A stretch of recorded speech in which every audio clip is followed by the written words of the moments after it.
আসসালামু আলাইকুম। ওয়ালাইকুম আসসালাম। কেমন আছেন? আলহামদুলিল্লাহ। আপনার নামটা কি?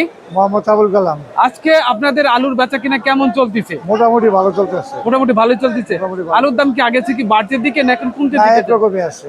একরকমই। হ্যাঁ। আচ্ছা, আপনার কাছে যে এখানে যে আলুগুলো আছে এই আলুগুলো কোন জায়গা থেকে আনা? এটা এটা হলো উত্তরবঙ্গের উত্তরবঙ্গের ডায়মন্ড। ডায়মন্ড আলু। হ্যাঁ। এটা হচ্ছে বাজারে কত করে বিক্রি হচ্ছে? 12 টাকা, 8 আনা, 13 টাকা। 12 টাকা, 8 আনা, 13 টাকা হ্যাঁ। এরকম বিক্রি হচ্ছে। আচ্ছা, গত সপ্তাহে বিক্রি হয়েছিল কত করে এগুলা? গত সপ্তাহে 1 টাকা কম ছিল। এখন একটু বাড়ছে 1 1 টাকা। টাকা বাড়ছে। সামনে কি আলুর দাম কি বাড়বে নাকি? আলুর দাম বাড়ার সম্ভাবনা নেই। আলুতেও প্রচুর পরিমাণ আলু আছে স্টোরে।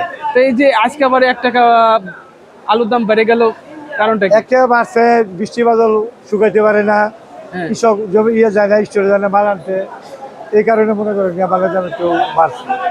এই কারণে একটু বাড়তি বাড়ছে। আর যারা আনতেছে ভর্তুকি দিয়ে আনতেছে, আচ্ছা। লোন নিচে স্টোর ভাড়া নানান অজুহাত দিয়ে তারপর আনতেছে।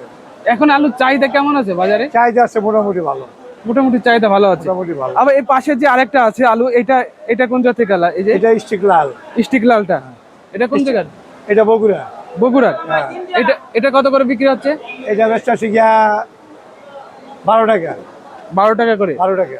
আচ্ছা, এই লালটার চাহিদা কেমন? লালটা চাহিদা সবচেয়ে ভালো। আর চাহিদা এটা আছে, এটা দেখতেছেন, এটা বিক্রমপুর। এটা কি বিক্রমপুরের আলু? বিক্রমপুর 11 টাকা কেজি। 11 টাকা করে কেজি। হ্যাঁ। আচ্ছা, এই যে বস্তা ভর্তি দেখা যাচ্ছে এখানে উপরে আলু আছে, অনেক আলু। এইটা এটা কোন জায়গার এগুলা? এটা হলো আপনার গিয়া বগুড়া। বগুড়া। জয়পুরহাট। এটা কত করে বিক্রি হচ্ছে? এটা 12 টাকা। 12 টাকা করে। 12 টাকা, হ্যাঁ। আচ্ছা, আজকে তো দেখা যাচ্ছে যে অনেক আলু আইছে। হ্যাঁ, আলু আপনার এসে কিছু আচ্ছা। বেচছিল 10 টাকা, 9 টাকা। হ্যাঁ। এখন 1 টাকা বাড়ছে, এই জন্য আলু কিছু আপনার নিয়েছে। আচ্ছা। স্টোরে আলু আছে, অনেক আলু আছে, মানে 3 ভাগের 1 ভাগ মনে হয় শেষ হচ্ছে। আর মনে করেন 3 ভাগ আছে, 1 ভাগ শেষ হচ্ছে। আচ্ছা। এটা পিছনে যাবো কিছু। কৃষক যদি সামনে সাহস করে জমি করে, সরকার যদি সহযোগিতা করে, তো মনে করেন পিছনে যাবো কিছু।